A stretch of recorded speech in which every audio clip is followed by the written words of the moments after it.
All right, we're back. All right, we're back. I'm still a little on edge, personally. Only a little? Seth, you've been pacing the studio like you're expecting a tactical strike on the snack table. It's the text, Paco. It's heavy. But we's moving into the meat of it now. The Project Mayhem era. The narrator is no longer just a lonely insomniac. He's part of a machine that looks more like a hive of insects. It's terrifying. Exactly. Look at how he describes the recruitment. He starts with this good cop, bad cop routine. He says Tyler comes out and just rejects people. The guy has to go. Or even worse, the new guy is too old to be doing this here. It's like a high-stakes version of a club promoter at a shitty nightclub. But instead of you not on the list, it's you're too middle-aged for the revolution. But look at the physical reality of the house. It's not a home anymore. He says he comes home and there are guys just waiting on the porch every single day. And he doesn't even look at them. He just shuts the door. It's that dissociation we talked about earlier, the disposable world feeling. He's so used to the transient, temporary nature of people that he stopped seeing them as humans. He's just part of the furniture. And then he mentions the beds. 72 beds in the basement. Man, that's a lot of roommates. And it's the stuff too. The house is a factory now. He says the first floor is entirely a kitchen and a soap factory. And there's this grotesque imagery of these red rubberized bags filled with liquid watery fat coming back from nowhere. It's so visceral. It feels like the house is breathing or even sweating. Wait, did you catch that part about the money? He says Tyler gave him $500 in his shoe. Money from my funeral. Right. It ties back to that earlier claim that everything we achieve eventually turns to dust. The funeral money isn't even a metaphor here. It's a literal cash reserve for his end. It's so nihilistic. But here's the kicker. The way he describes the space monkeys working. They aren't even people anymore. He calls them human automatons, trained monkeys. They're just moving through tasks, making soap, planting gardens, killing slugs. They don't have identities. They're just cells in a larger decaying organism. It's a complete deconstruction of the self. They've traded their names for tasks. And look at the garden. This is where it gets weirdly beautiful, but also deeply unsettling. They're adding hair from barbershops and manure to the soil. They're planting herbs like basil and mint in this kaleidoscopic pattern. It sounds like a psychedelic trip, but it's happening in the middle of a domestic breakdown. It is. But notice the violence underneath. They're killing slugs and snails with flashlights at night. There's this intense, ritualistic focus on nutrients, iron from blood, phosphorus from bone meal. It's like they're trying to force life to grow in the middle of a graveyard. And the chaos is spreading. He mentions a group in black hitting a luxury car dealership, just smashing bumpers with baseball bats until the airbags explode everywhere. It's the loss of control we discussed. The purpose of the chaos isn't just destruction. It's to force people to feel something. Even the vandals at the ATMs filling them with Vaseline and vanilla pudding. It's absurd. It's ridiculous. I mean, I'd pay to see that, but it's so hollow. That's the point. Even the peaceful moments with Marla walking through the garden, talking about plants they're haunted. There's always an astronaut monkey trailing behind them, picking up their discarded cigarette butts to erase any trace they were ever there. They're erasing their own existence as they live it, which leads us right to the final, most brutal blow in this passage. The narrator comes home and the entire first floor is just people.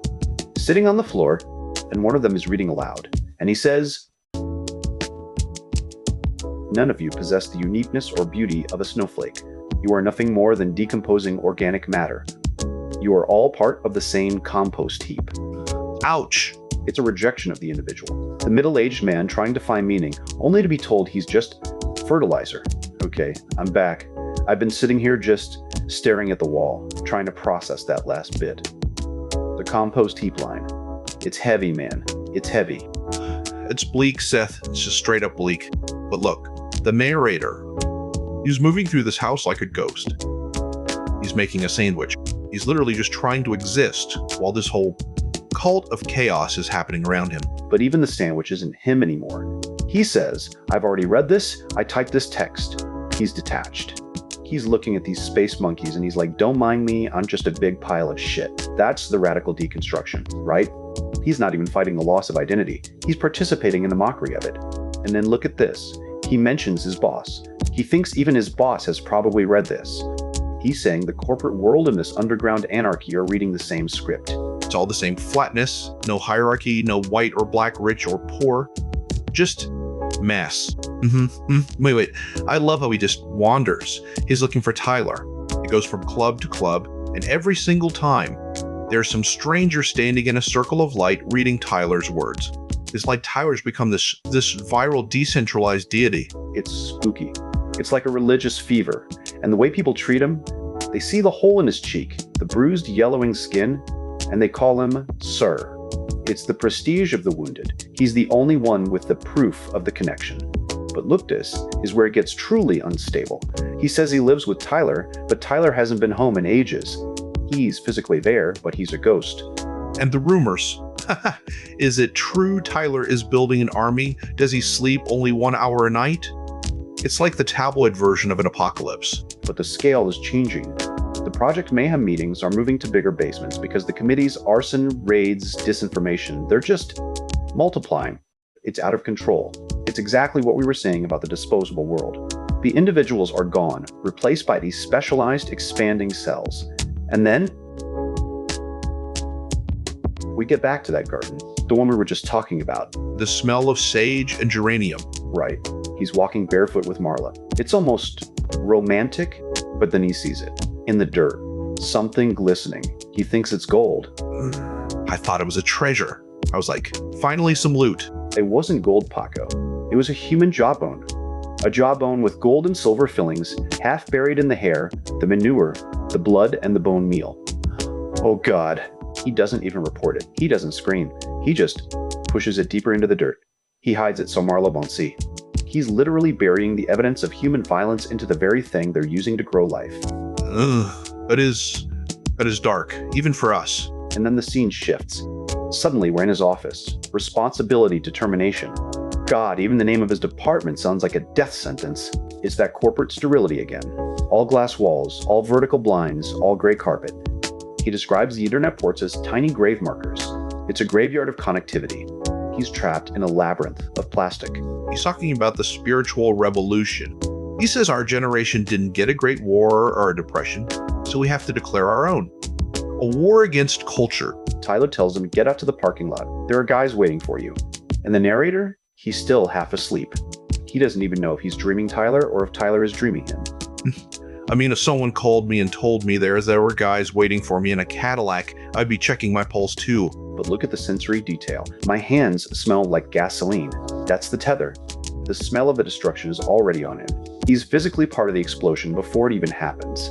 He finds this mechanic a tall, skeletal guy who has swapped the plates on a black car.